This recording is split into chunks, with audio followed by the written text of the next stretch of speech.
one dress, one robe, the robe of humanity.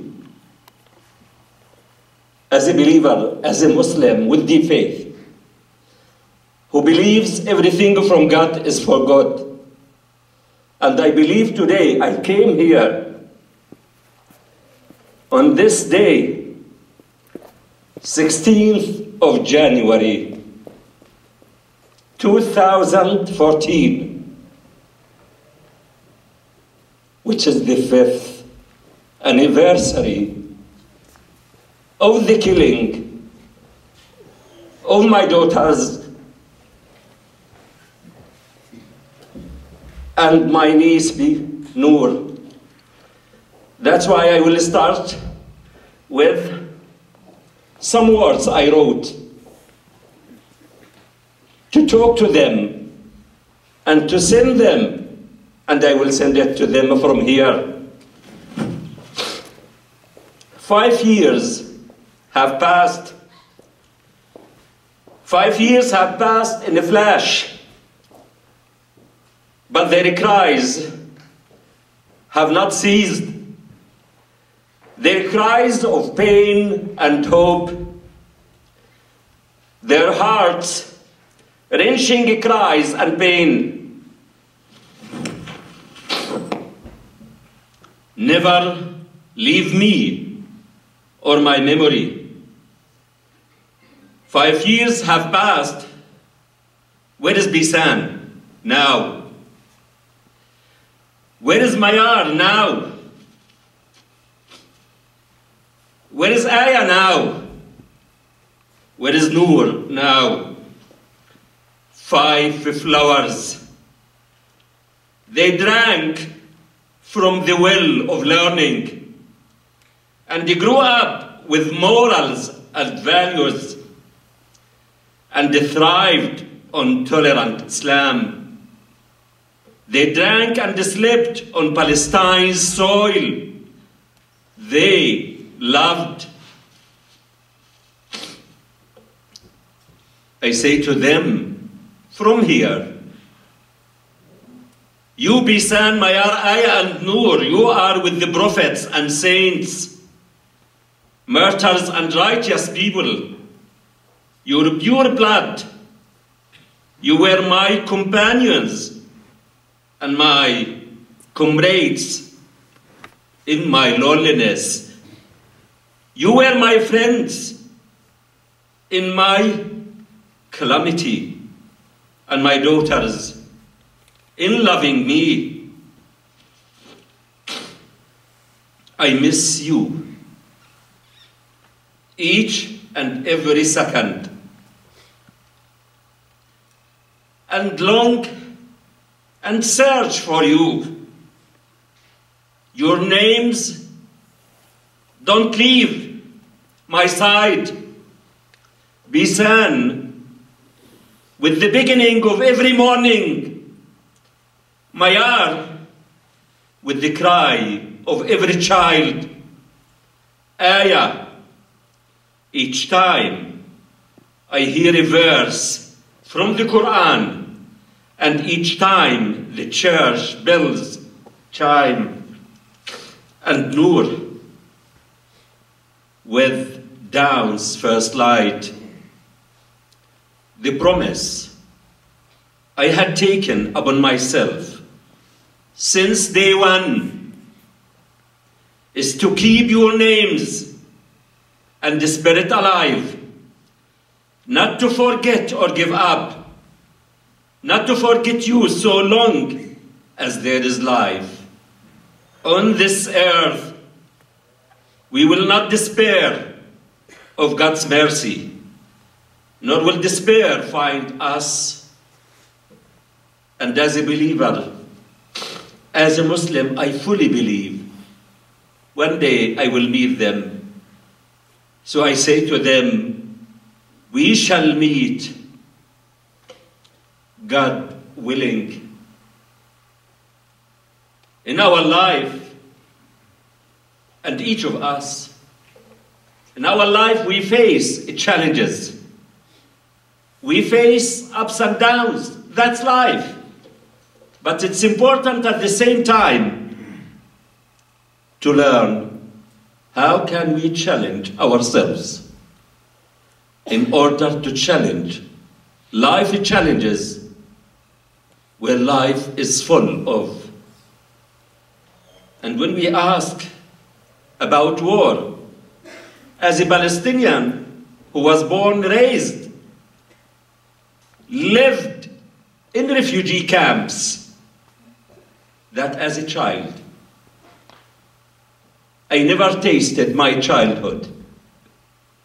As if I was born just to face the misery of life, the suffering, the deprivation, the abject poverty.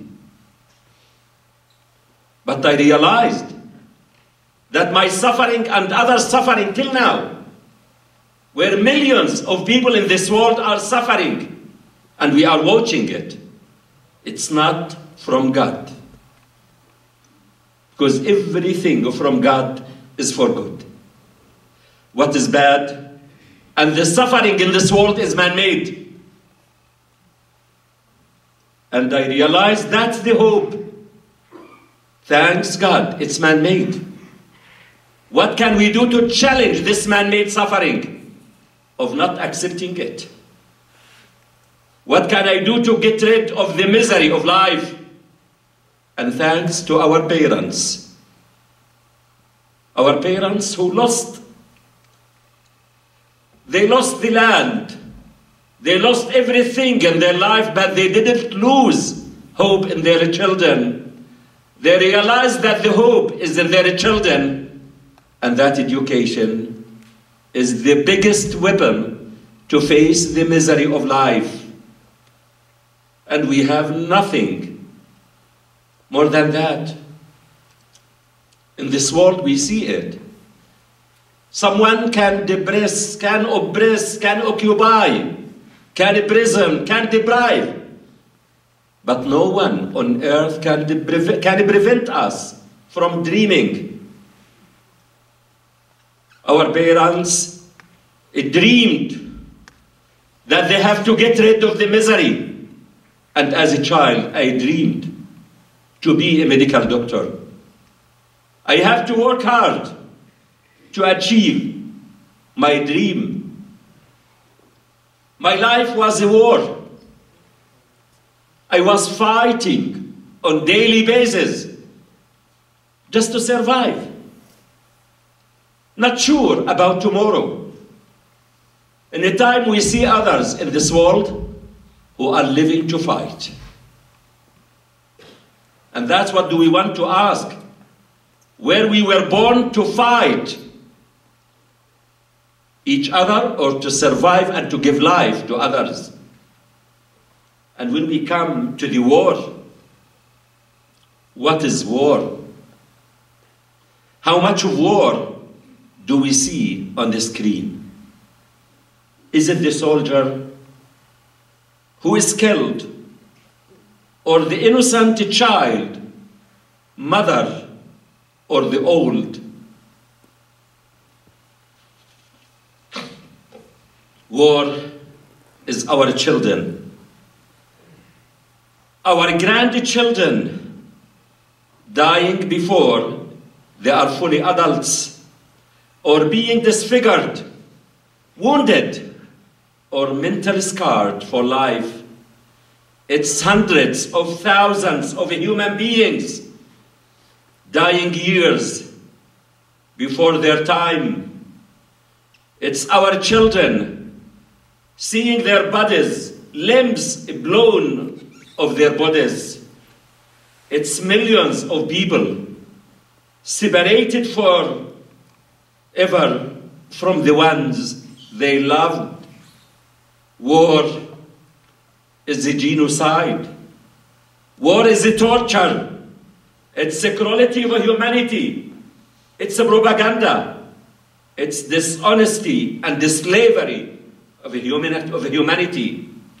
War is not there to be documented and to be watched. War must be prevented, and to do something to prevent it. That's my life that I was a challenge with. And number 16, that today is the 5th anniversary of my daughters. It will never be erased from my mind. I was the first Palestinian doctor to practice medicine in an Israeli hospital. The Israelis, they used to see Palestinians as workers, as people serving them, working for them. It's time to see Palestinians as a human, as equal, as similar to them. And that Palestinians are skilled as others in this world. And medicine, it has one language, it has one face, it has one culture and one value. It's a human face, value and culture. When we treat our patients, all of them are similar and equal inside the borders of the hospital. We don't design or develop the treatment according to name, ethnicity, religion, or background. It's according to the disease and the diagnosis. I was proud of it. To prove that to them that we are similar and that we are equal. And that's what I learned from my daughter Bisan. Because these daughters, if I have 100 of them, I thank God every second for everything He gave me and He took from me. I was proud of them because they were armed with love, with education, with the plans, with the dreams. I told them to be human and to behave as a human. Bisan was the first girl. At the age of 14, I sent to peace camps. I was in Italy. And when a friend called me, it's a camp for girls, I said, I found it. It's girls who can make it. She called me, I found how similar are we. Our children, they found out how similar are we as Muslims, Jewish, Christians, Druze, as people. And we, as parents, as adults, we insert the divide between each other. This divide, which is artificial, which is man-made. 16th of September is the day when I lost my wife of acute leukemia. I thought it's the end of the world because I fully believe children should be raised with their mothers. And my faith and my life taught me the orphan is the one who loses the mother. The mother is the main pillar in the house, in every community. When someone came to Prophet Muhammad, peace be upon him, asking him, what do you recommend me to do, to take care of whom? He said, your mother. Whom else? Your mother. Whom else? The third, your mother. Whom else? The fourth was your father. The mother is the school. But as a believer, I have to move forward. And I have to continue. And thanks to Bisan, who said, count on God and our support, and to continue your work in the Israeli hospital. The happiest moment in my life as a gynecologist is when I handle the baby to his mother. The cry of the newborn baby is a cry of a new hope, A new life is coming. No difference between the cry of the newborn Palestinians, Israelis, American, Canadian, Muslim, Jewish, Christians. They are newborn because these children are the future, and they are the life and the beauty of life. I believed in it when I did it. And be sad.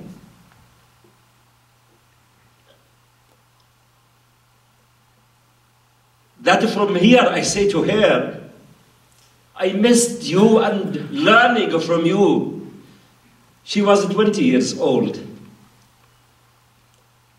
She was about to get her BA in English from the Islamic University in Gaza, and to be the first in the university to get it in 3 years, because they never succeeded in their schools, less than 97%. Their teachers were fighting to have them in their classes. After she lost her mother, she came to say to me,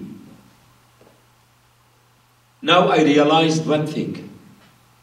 Because most of our children, the nightmare they have is when they have academic exams. She said, I learned one thing. That academic exams are the easiest exams in life. The most difficult exams are life exams. It's the loss of the beloved ones. And we, as Palestinians, we are tested on a daily basis. As if we were born just to be tested under the witness of the whole world. But we will never give up. And we will never lose hope and God's mercy. And one day, this suffering will find an end to it. I continued. Then, as I said, 16th of January 2009 came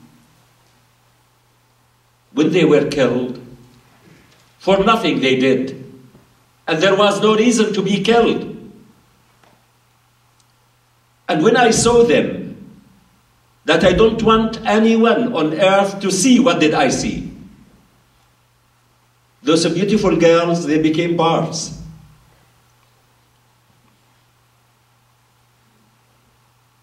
It was a Friday where they read Surah Al-Kahf. They prayed Dhuhr as if they were going to meet. They were prepared for that day. But I asked myself as a believer why I was saved. Because it happened seconds after I left my daughter's room. If I stayed there a few seconds, I would be gone. And to be added to the hundreds who became just numbers or figures.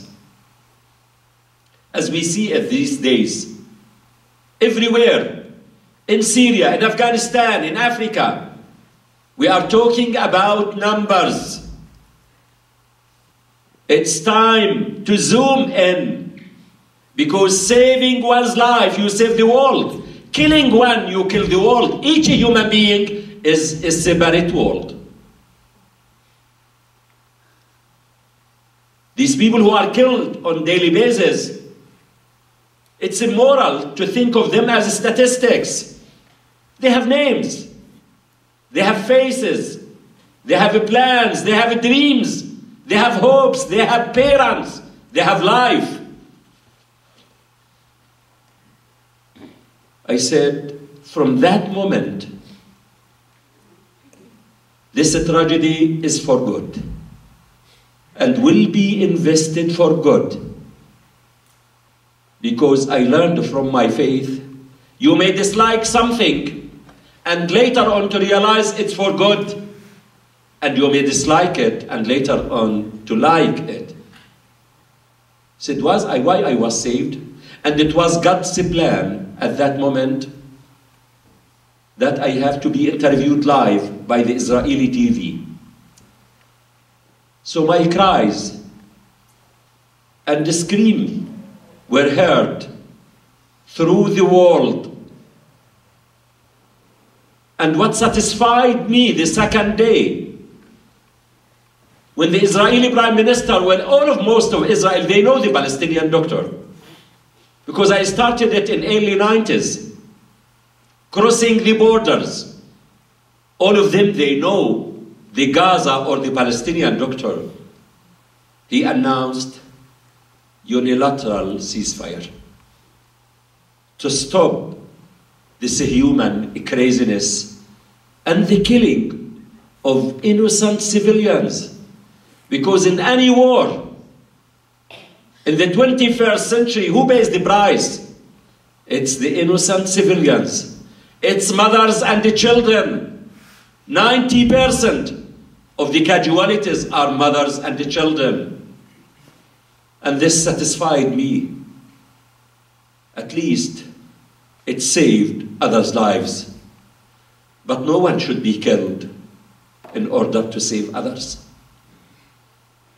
We need to prevent, not to treat. And from that moment, I swore to God and swore to my daughters, I will never rest. I will never relax. I will never give up or forget you till I meet you one day. Because I believe I will meet them one day to say to them, I am proud of you, and that your holy souls and noble blood wasn't waste. It made a difference in others' lives, but which means we can use? We all have these means. It's the wisdom that God blessed us with. It's the kind, courageous, and the strong words. Words are stronger than bullets. The one who killed my daughters with the bullet killed them once. But we have words, and the word can kill every second. And the good deeds. And that's what I am determined to and living for. When I wrote my book, I Shall Not Hate, were the people they were thinking, I will be drowning or sinking in hatred. I may have the right to hate, but I will ask myself, is it the right way to bring my daughters justice? I need to be strong. I need to be determined, healthy, more focused in order to bring them justice and to make a difference and to prove that this tragedy is for good. And hatred is a disease. It's a disease of the minds and hearts. It's a poison. It's a fire which eats and burns the one who carries it. It's not going. It's not going beyond the one who carries it. So in life, I was a victim of the killing of my daughters. But thanks God, I am not a victim anymore. I am surviving. I am taller and more determined, stronger than before. And I will never accept to be a victim of hatred. So in life, if you were tested with any challenge, by anyone, any man-made challenge, you are a victim of that suffering. Don't accept to be a victim more than once. What can you do to challenge the perpetrator by moving forward? And in life is a journey. Life is a game. In any game, we don't judge the result of the game from the first minute. If any team to score 1 goal from the first minute, it doesn't mean that this team will win the game. We have to wait. In soccer, we have 90 minutes. Wait another 89 minutes. If you gave up from the first minute, you are gone. We need to wait 89 minutes and to have the result. And to see what can we do to take care of ourselves. The biggest weapon of mass destruction is hate in this world, in the souls of the people, without thinking of themselves. We need to be angry. Angry in what way? Not to lose control. Anger which energizes us in a way to take responsibility. What can we do to challenge and to move forward? Not to waste our time by blaming others. The easiest way is to blame. Instead of that, take responsibility and move forward. And as I said, I learned from my daughters. My daughter Shada, who was in the high school, during what is called war, 3 weeks, she was studying day and night on candles to be one of the top 10 in Palestine in the high school. She was severely wounded. She saw her sisters killed in front of her eyes. She was treated in the hospital I am working in.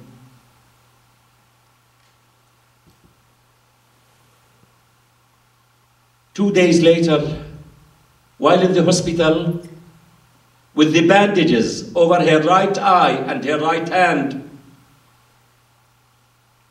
she said, if I can't see with my right eye, I have my left. If I can't write with my right hand, from tomorrow to bring me papers and pencils to practice with my left hand. I will never give up and to go back to achieve the dreams of my sisters. She spent 4 months in the hospital and went back home. She lost the sight in one eye, 2 malformed fingers in her right hand. And what did she suffer in 1 year?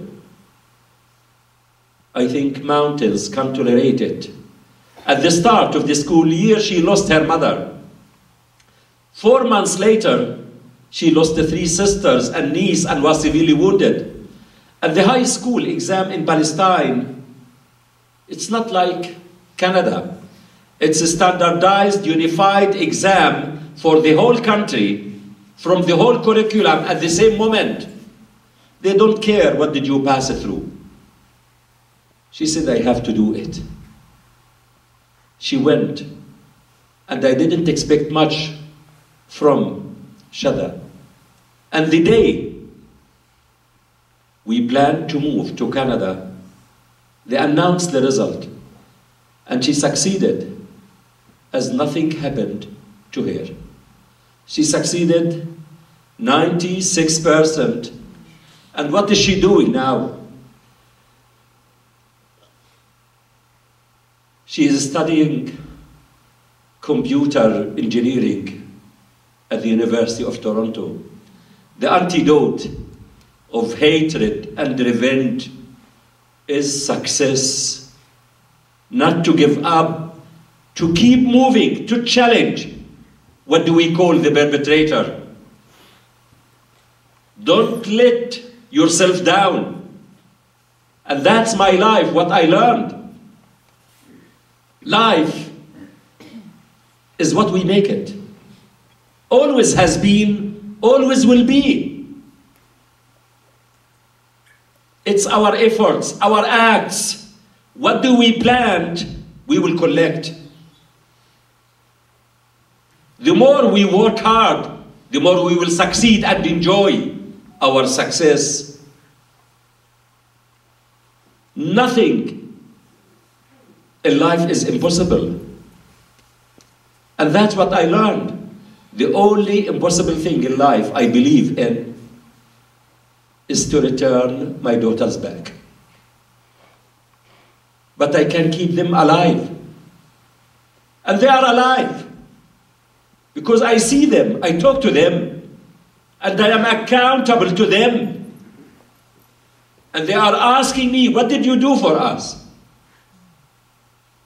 I say to them, I do everything you want, and your plans and the dreams are fulfilled.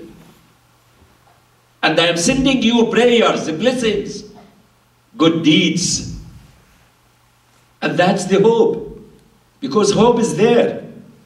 Hope is life.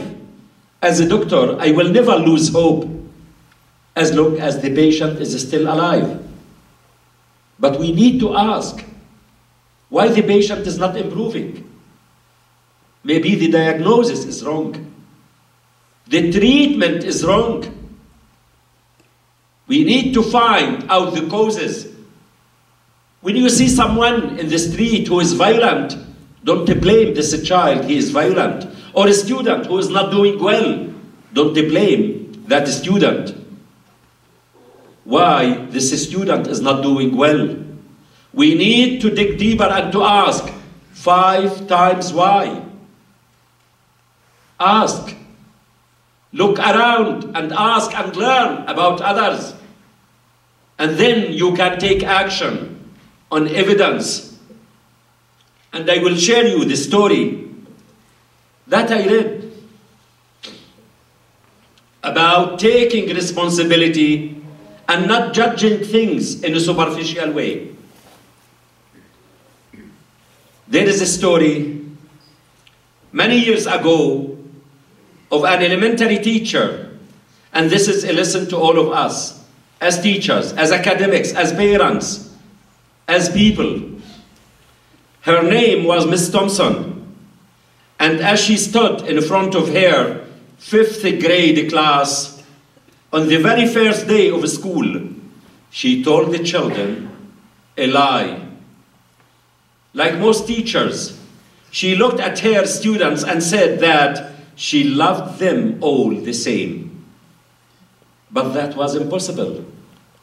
Because there in the front row, slumped in his seat, was a little boy named Teddy. Miss Thompson had watched Teddy the year before and noticed that he didn't play well with the other children, that his clothes were messy, and that he constantly needed a bath.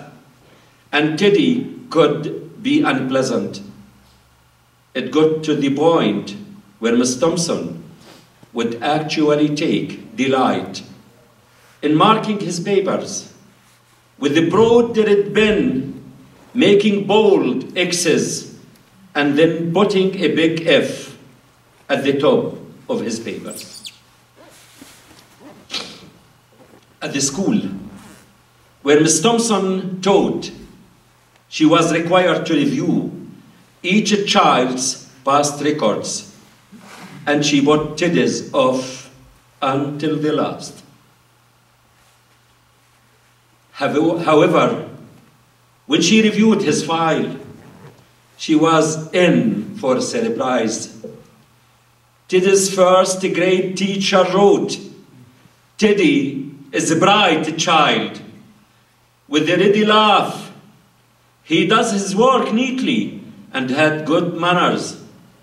He is a joy to be around." His 2nd grade teacher wrote, "Teddy is an excellent student, well liked by his classmates, but he is troubled because His mother has a terminal illness, and life at home must be a struggle. His third grade teacher wrote,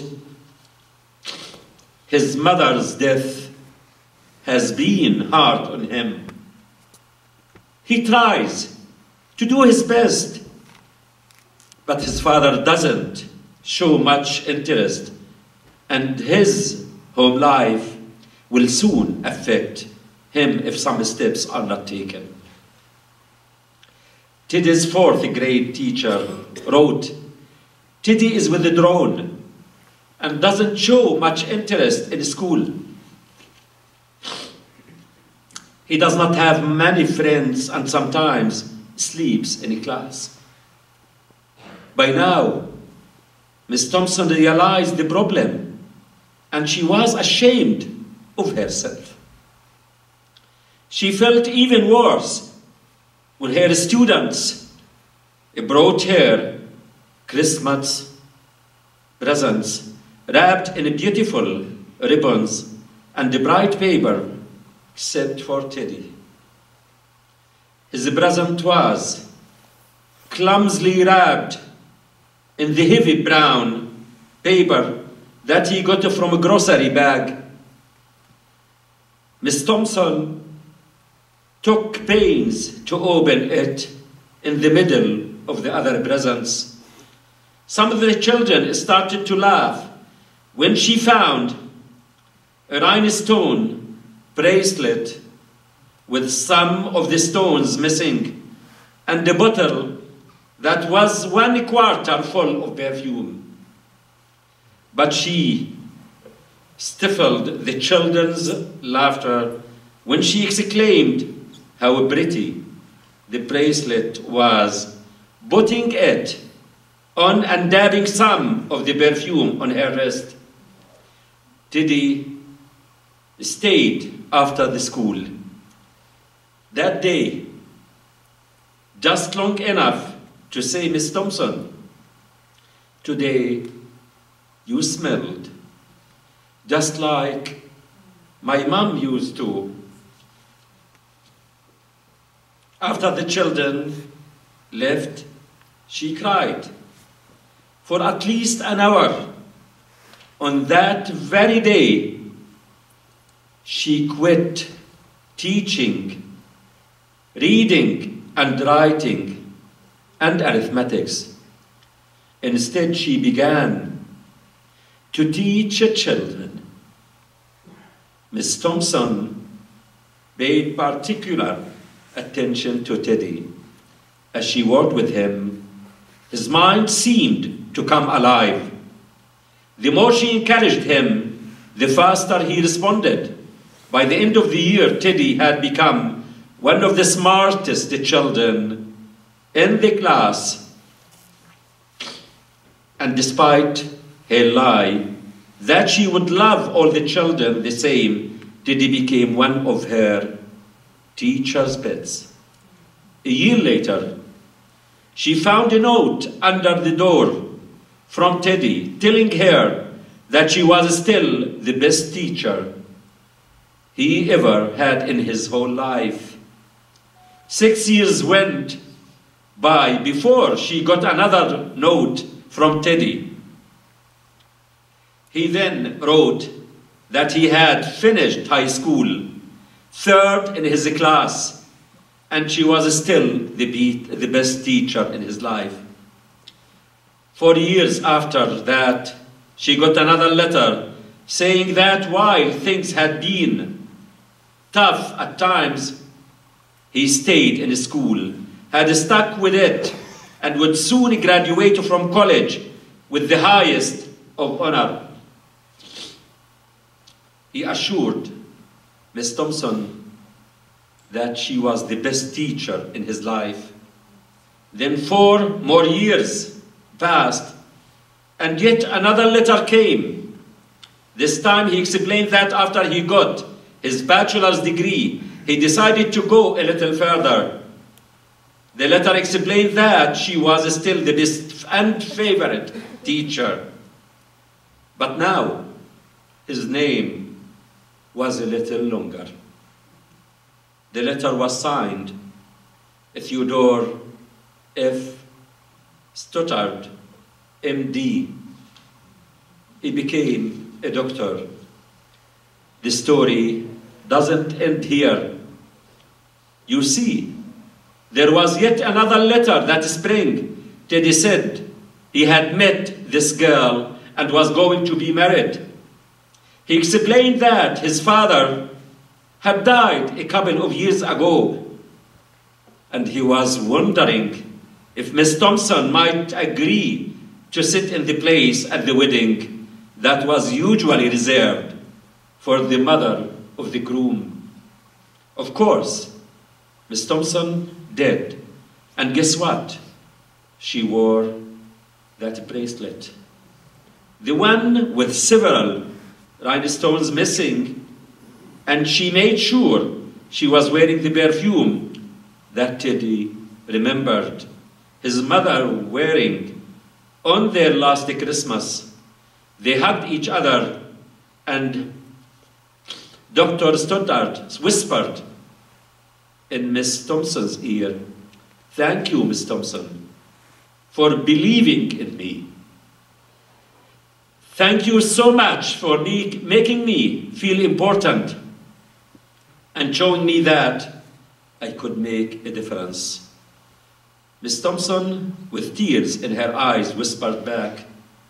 She said, "Teddy, you have it all wrong. You were the one who taught me that I could make a difference. I did not know how to teach until I met you. So we should not blame others. We should not judge things in a superficial way. We need to dig deeper. And if we want to change, we need to change the context in which the people are living. The people who are hungry, give them food. The people who are occupied, give them a freedom. The people who are sick, a cure and heal them. That's what is needed. It's good that we are meeting in this day, because everything starts with words. And the patient doesn't need only words. The patient is in need of a prescription and action. And each of us has something to give. Give a smile. Give a good word to others. Communicate with your neighbors. Volunteer. Help others. It's not an issue of money. Some people, they think of just donation. You have many things to give. And the most important, don't ask others to change. Because God will never change what is in people till they change what is in their hearts, minds, and souls. Start by yourself. Trigger the change in yourself, then others can follow you. In my life, I am in debt. In my success, from Jabalia camp to Cairo University, to London, to Italy, to Belgium, to Harvard, and I remember it.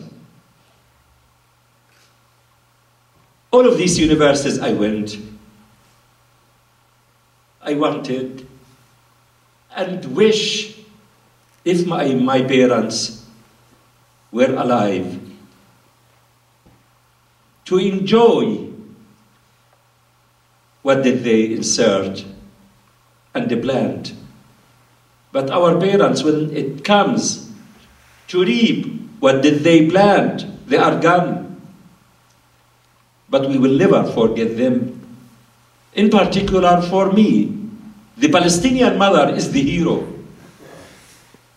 I respect all of leaders, but the unsung hero is the Palestinian mother and every mother in every community. That's why I succeeded, because of my mother, my wife, and my daughters. And if you go to any country, to see any change and to ask about the development of that country, don't ask about the economic situation or the GDP. Ask about the level of women's education and women's role in that country. That's the key indicator of development. And I fully believe this world can endure with what they say can endure, with the truth and justice. It can endure with justice and women's education and role. And I want to see the plans, dreams and hopes of Bisan, Mayar, Aya and Noor fulfilled by other girls. My daughters were able to achieve their dreams. What about other girls who have the same potential as my daughters, but they don't have the financial ability to do what my daughters can? And as Khalifa said, poverty is the biggest enemy of humanity. I can't tolerate it to see someone. That's why Daughters for Life was established in memory of my daughters Bisan, Mayar, Aya and Noor, for education of girls and women from the Middle East, girls who are succeeding from hardship. And in this way, I can prove to my daughters and to the world that this tragedy is for good and was invested for good, and that Bisan, Mayar, Aya and Noor are still alive in every daughter we educate. It's not the biology, it's the humanity. Every girl we support, I see in them Bisan, Mayar, Aya and Noor. That's why I have hope in this world. When we all come together, we can make the world the one we want. Because one can do everything, but each of us can do something. Start with that something you can do. And when we scale up, we make the world we want. They used to say, the 19th century was European one, the 20th was American. I hope the 21st to be the one of humanity and women's role. I achieved all of my dreams. I have one dream. I would love to live that day to see my daughters and my children, living children, to live free, safe, secure as other children in this world, in their independent state, side by side to others. But no one in this world is free as long as others are not.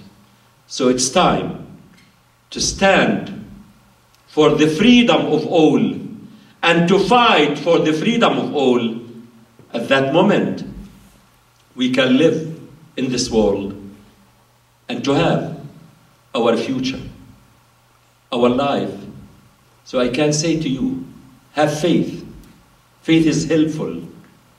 When everything is gone, God is there. At that time of a tragedy, where the world was watching what is happening in Gaza, at the moment I saw my daughters, I directed my face to the one who is present when others are not, to the one who is opening his eyes when others are closing, to the one who is listening when others are deaf and mute. I directed my face just to God. And if you go back to see it, I was saying, oh God, Ya Allah, Ya Rab, oh Lord, that's what is needed. So have faith, have hope, and most important, faith and hope without action means nothing. Is to do something. At the end, we can make the world the one we want, and our children, who are the future and the hope, and that's the legacy we can inherit our children. Thank you, and God bless you.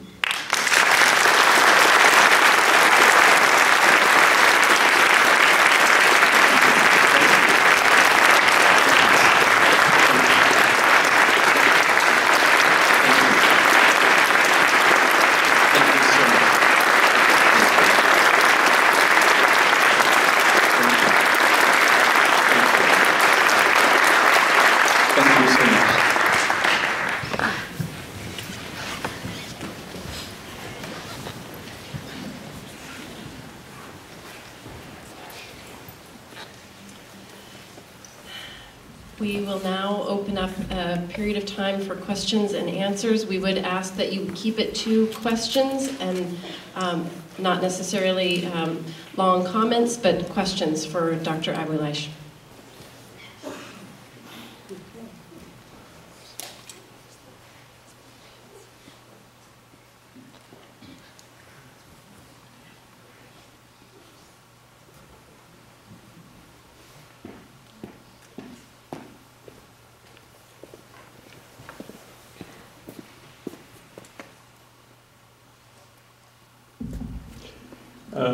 Abuelaish, thank you first of all for being here, and thanks for the great lecture.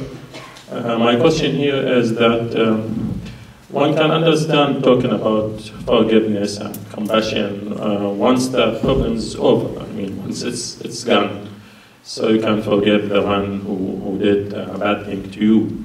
But considering what you have talked about and considering Teddy's great story, so what's your practical message to those who are still living under suffering, still living under occupation, and who are suffering today and who knows that they will suffer tomorrow even? So what's your message to them to feel about those who are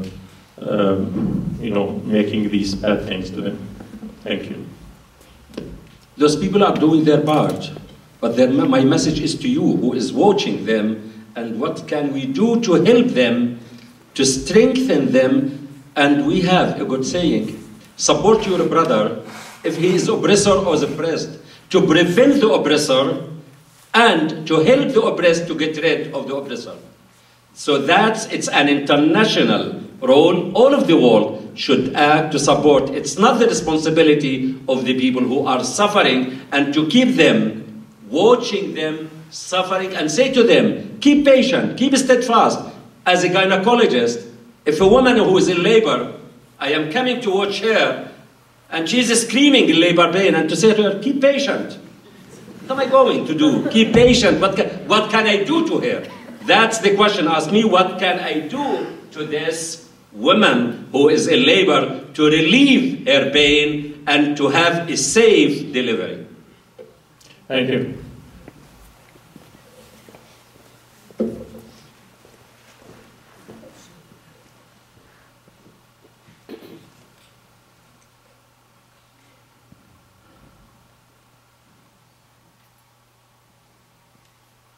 Yes? I don't have a question. I just wanted to thank you for everything that you're doing, for your incredible abilities. I just want to take the opportunity to say Thank you. When the people, they ask me, from where did you get this?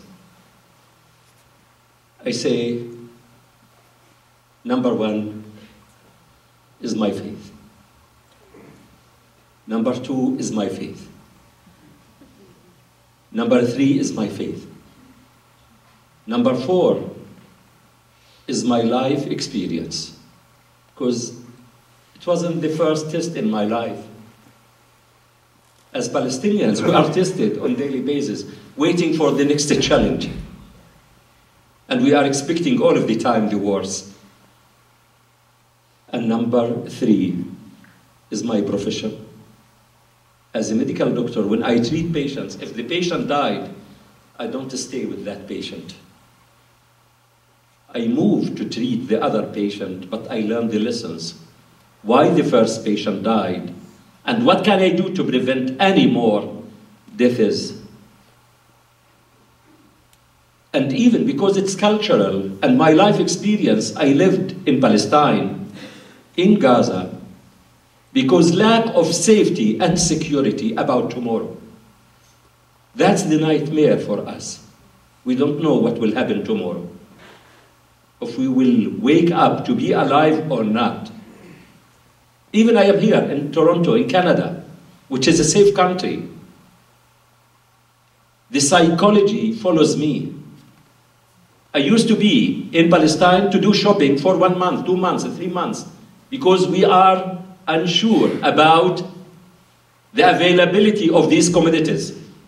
When I go here in Toronto to do shopping, I have to do shopping for 1 month.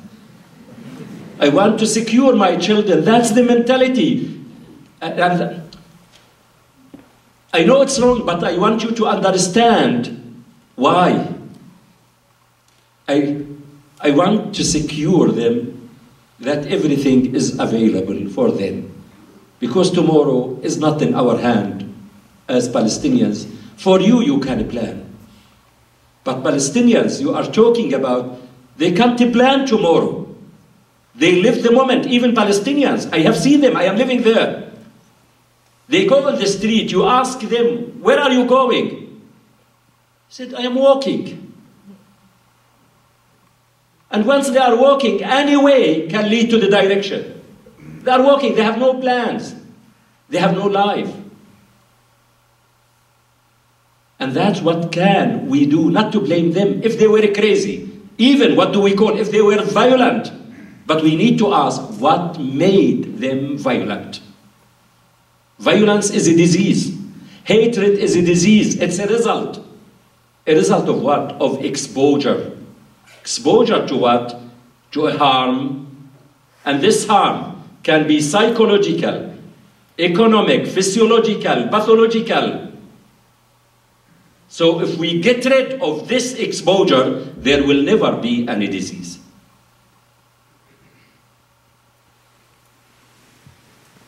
Yes? Can you say a little bit more about the foundation? The foundation, it's a Canadian registered charity called Daughters for Life, established in 2011. Within that period of time, we succeeded in 2011 to give 25 awards to newly graduate girls from the Middle East, or from Palestine, or from Israel, and from Jordan. It's for girls who are succeeding from hardship without any discrimination on religion, ethnic background. It's for all. In 2012, we gave 40 awards. 2013, I was there, we gave 80 awards to Palestinians, Israelis, Jordanians, and Lebanese. We have now collaboration with many universities, with the Trent University for graduate studies, where we have our students doing their masters. We have at Humber College, we have at a new college of Florida in the States, Oxford Brookes University, and the Asian University for Women. Asian University for Women, we have 5 girls, 2 Syrians and 3 Palestinians. Oxford, we have 2 girls, and even now we prepare 2 girls from Israel, one from the Golan Heights and one from Nazareth, to prepare them for the English. I am confident by September 2014, we will have 40 scholars for undergraduate and graduate study. And it's continuing, increasing, and I hope, as we were talking with the President, with your support, with your engagement, to see girls from the Middle East through Daughters for Life coming to King's College and to be scholars and seeds of collaboration. And in this way, we can globalize education and spread our act, as Canada can be great and has an impact in the world.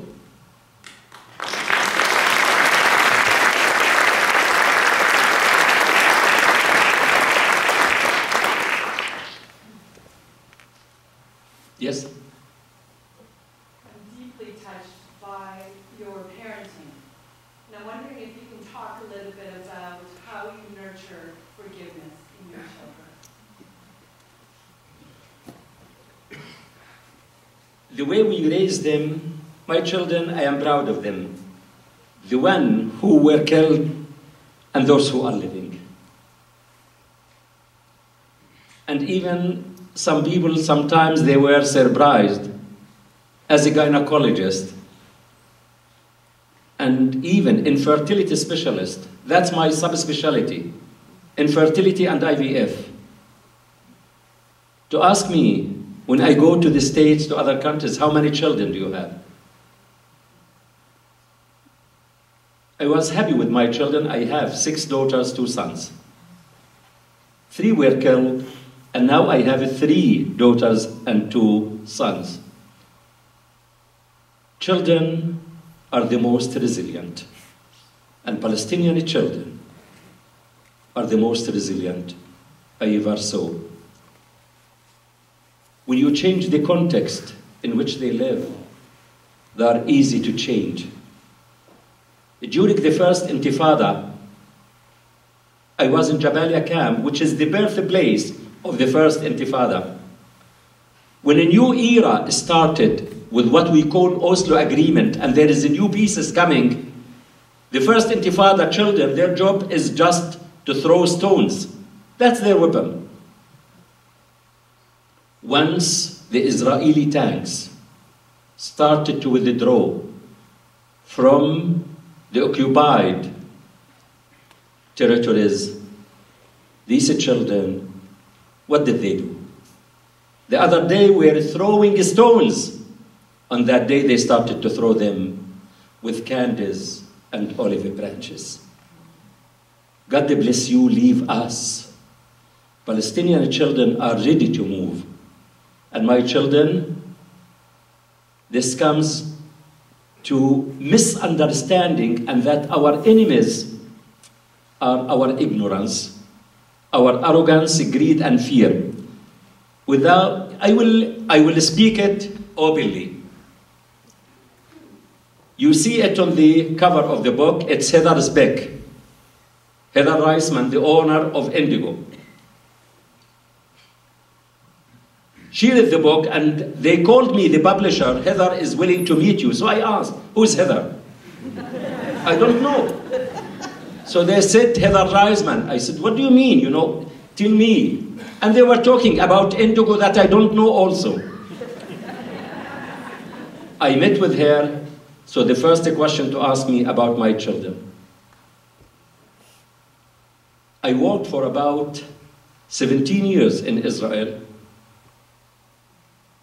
I understand the mentality, I understand the culture, I speak the language, and as a doctor, I practice with evidence-based medicine. I like the evidence, and I like to prove to others. I said, if I said to her, they are good, she may be suspicious. I said, Heather, welcome to my house and to see my kids.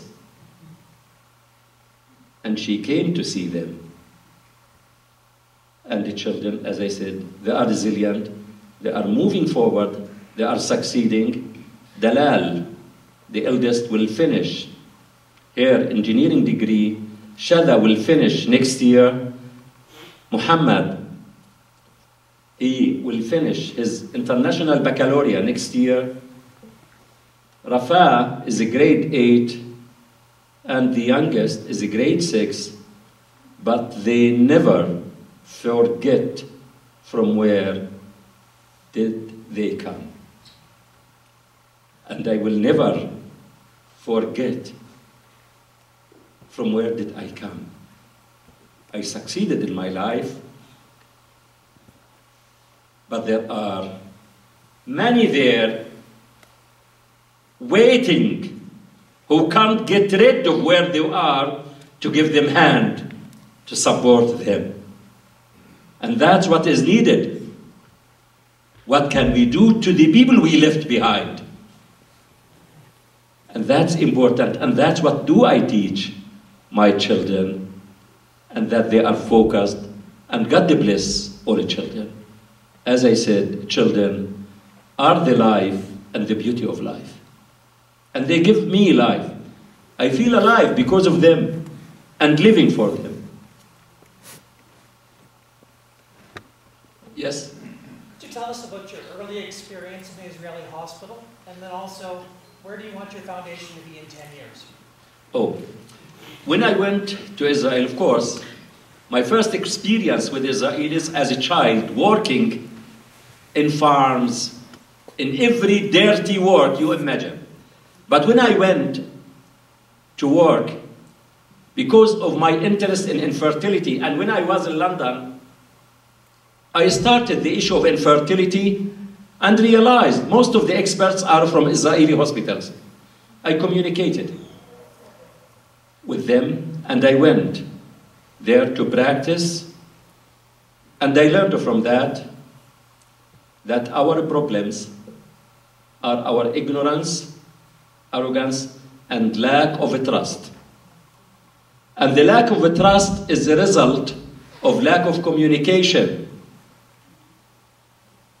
And I was honest in my belief in this job.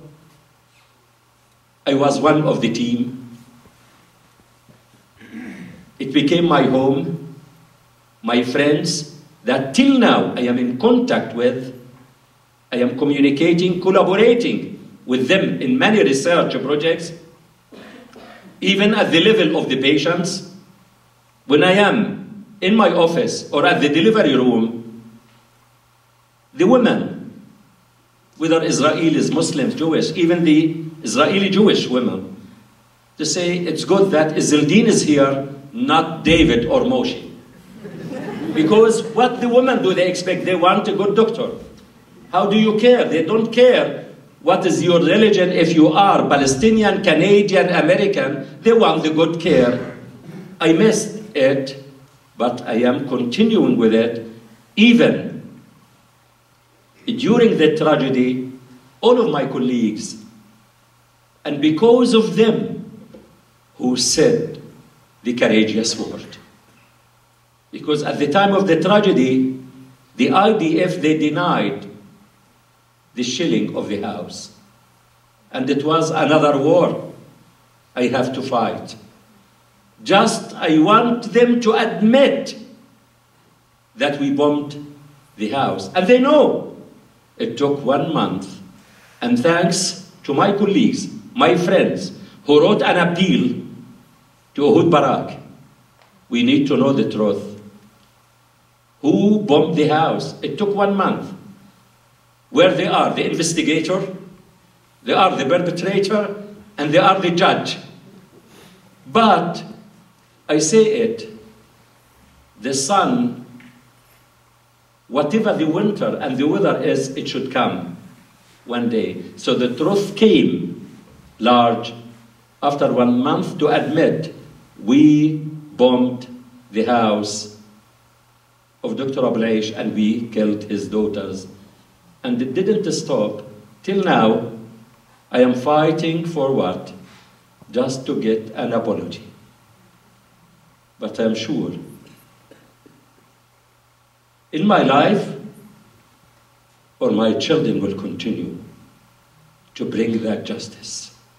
For my daughters, these girls, these innocent children, they deserve the apology. You are a victim, and you are fighting to prove that you are a victim.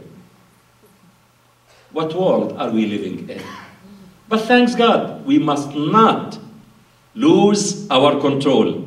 The opposite, to be determined, whatever the challenges, it will never make me weaker. And will never be defeated.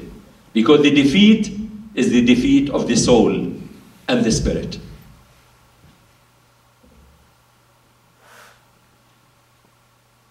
Foundation in 10 years. The foundation in 10 years. I hope in 10 years, because the case is running, any compensation, because human life can't be valued with money. I said it. Any money that comes from the killing, this is a holy money. It's not for use. It goes for the foundation. And I hope where Gaza and Palestinians in the Gaza Strip are waiting for humanitarian aids that Palestinians in Gaza can give, to establish a college like King's College in the Gaza Strip, where others from other countries to come to Gaza and to say to the world, we are giving as you used to give us. I hope that day will come, and to see the college, Daughters for Life, established in the Gaza Strip for education of girls and women. Yes? Thanks, Doctor. Your book I read is very interesting. That's why you're here tonight. And the question I have, you mentioned the war in the Middle East, in Africa, and the poverty. But when you were talking about the scholarship, you just talked about the Middle East. You haven't included Africa. Can you comment that? I agree with you. We were talking even at the dinner, because the girls were from the Middle East, but I am in the process to expand even the bylaws we have as a registered Canadian charity to be international for all girls. Because there is no difference between a Palestinian, African, Asian, or any girl. And I don't mind. If I can support any Palestinian girl and I can support an African girl, I would be more than happy to do that.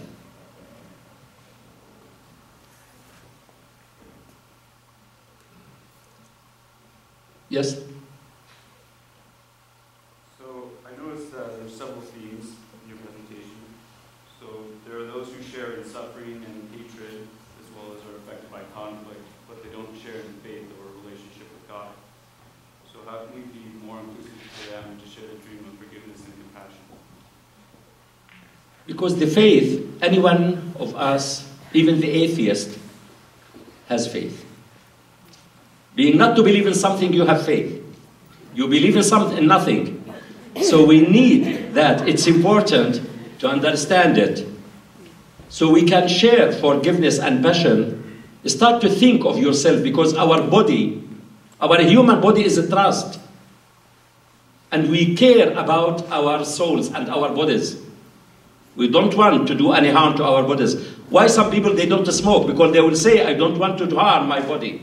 So with these issues, not forgiving, forgiveness, when you forgive your body, you are lighter and easy to move faster to challenge the one who did harm to you. But if you started to carry it and to carry this heavy weight, you are sinking deeper and you are not moving forward. We need to be energized, strong, solid in order to move forward. So first, think of yourself to be strong, not to carry any mental or psychological issues that stops you from moving forward. And most of the time, it's mental, psychological barriers we create in our minds. We need to overcome these mental, psychological barriers. I said it even in Canada. I made many mistakes in life. But one of my wisest decisions when I decided to come to Canada and to choose between Harvard or the University of Toronto. And I chose U of T, and it was the right place. And the first day, we learned from our arrival in Canada, when my daughter Rafa, to meet our neighbors, and I introduced myself to our neighbors. She asked if they have children. She went to play with them. 8 hours later, our neighbor is coming and to say to me, Izzeldin, you have your children and I have my children. They will go to the same public school in the neighborhood. Instead of making it difficult to them, why not to move from the backyard and to make the backyard as one, to take part of the wooden fence. The first day was to smash and destroy barriers, not to build walls of separations.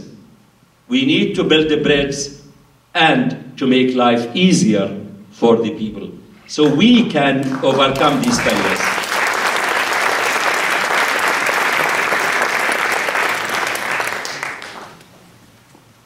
Yes?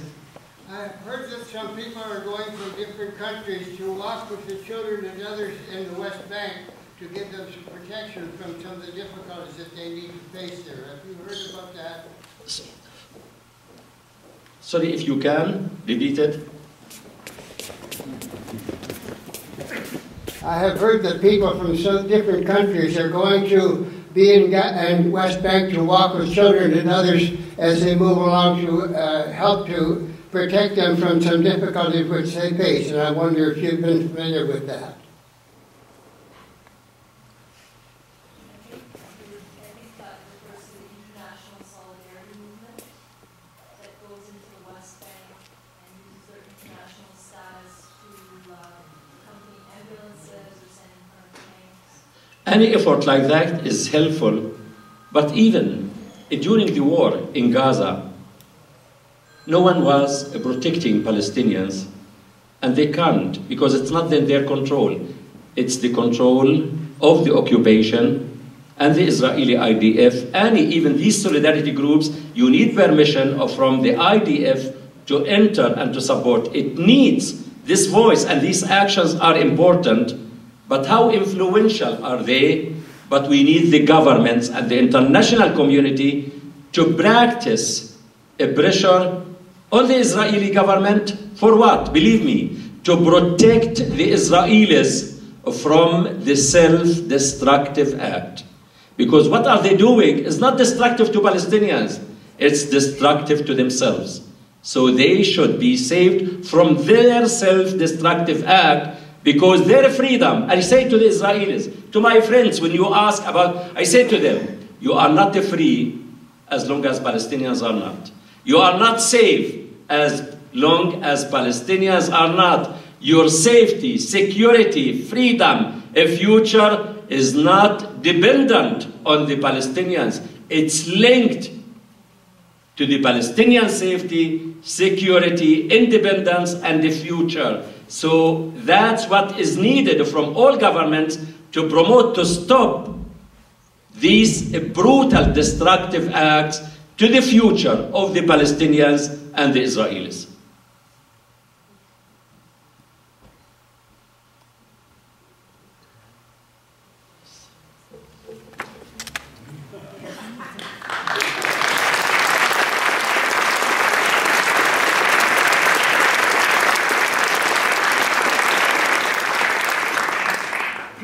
I have to say, after reading your book, I was deeply moved, and this evening, after hearing you speak, with incredible gratitude and respect for the wonderful human being that you are and the work that you are doing, and for all that you have challenged us with this evening and inspired us. Thank you for your vulnerability and your compassion. Thank you. Thank you so much.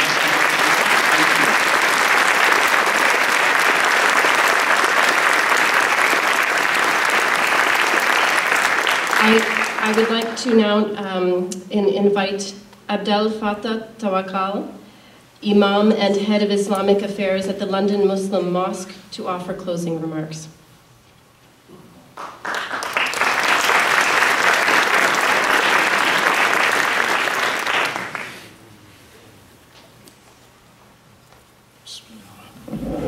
In the name of God, the compassionate, the merciful. Peace be unto all of you.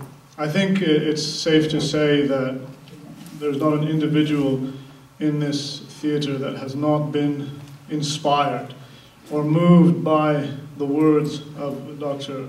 Izzeldin. And I'm reminded of a tradition that we have from the Prophet, in which he said that the affair of the believer is something that is amazing, is something that is wondrous, because absolutely everything that happens to him is good. If he is afflicted or if he is given a blessing, then he is grateful and he shows gratitude and thanks, and in that is good. But if he is afflicted with harm, hardship, difficulty, then he is patient, and in that there is good. In terms of patience, we understand that it's actually the people who are going through the affliction and who are going through the hardships, their response is to have patience, because they're in a position that they can't do anything for themselves. They're incapacitated, such as the woman who's going in labor and feeling the pain. Her response is to be patient in that state because she can't do anything to alleviate the pain. But the response of those who can do something, such as the doctor, is not to say to be patient, as Dr. Izzeldin pointed out. The responsibility of those who can do something about it to alleviate the pain, then they need to take the action in order to do that. And so before us tonight, we have an example of an individual who was able to rise above his hardships and his difficulties and his dire circumstances in order to show the potential of the human being. And this is something that is vast if we reflect upon it. And I hope that this night was not just simply a night for inspiration, but rather reflection in terms of what each and every individual here, including myself, can do to help alleviate the suffering of other people and to recognize and acknowledge our potential as human beings to do good. Because when he was talking about the human capacity to divide, he took the word divide and he was take the second D out of the divide, which represents the human capacity to destroy, the human capacity to cause disease or to have diseases within themselves, the human capacity to divide, which all leads to death of the soul and of the body. But he showed us the potential of the human to take that D, the second D from divide, and replace it with the N from the newborn. And to replace it with the N of doing that which is noble in order to give us the divine. Because that is the source of his goodness, that it comes from the divine. To err is human, but to forgive is divine. And so I wanted to take this opportunity to thank Dr. Izzeldin Abuelaish for sharing with us his experiences in life and for sharing with us this special moment of the 5th anniversary of the difficulty and the hardship that he has suffered in his life, but to show us the potential that the human being has to rise above that and to be able to see that it is possible to achieve, to be successful, and to be able to go beyond that which causes you harm and difficulty and hardship, and then to do that which is divine. Because this is the source of our life. And as he said, that's the source of his faith. That's what got him through all that he got through. And it's by the grace of the divine that he was able to get to the position that he is in today. And it is through the grace of the divine that he will be able to achieve anything that he achieves for the rest of his life. And so then we hope that this is an inspiration for all of us to seek that potential within us and then to act upon it and to be able to realize it. The Prophet, peace be upon him, he said that those who do not thank people do not thank God. And so I want to thank Dr. Izzeldin specifically for this night on behalf of myself personally, as well as on behalf of everyone here for sharing with us these beautiful words. I want to thank King's College for being able to put together this lecture as well as this series of lecture, the Religion Life series, so that we can all begin to become inspired and to reflect upon what it is that we can do as individuals in order to contribute to the betterment of humanity. Thank you very much, and I wish you all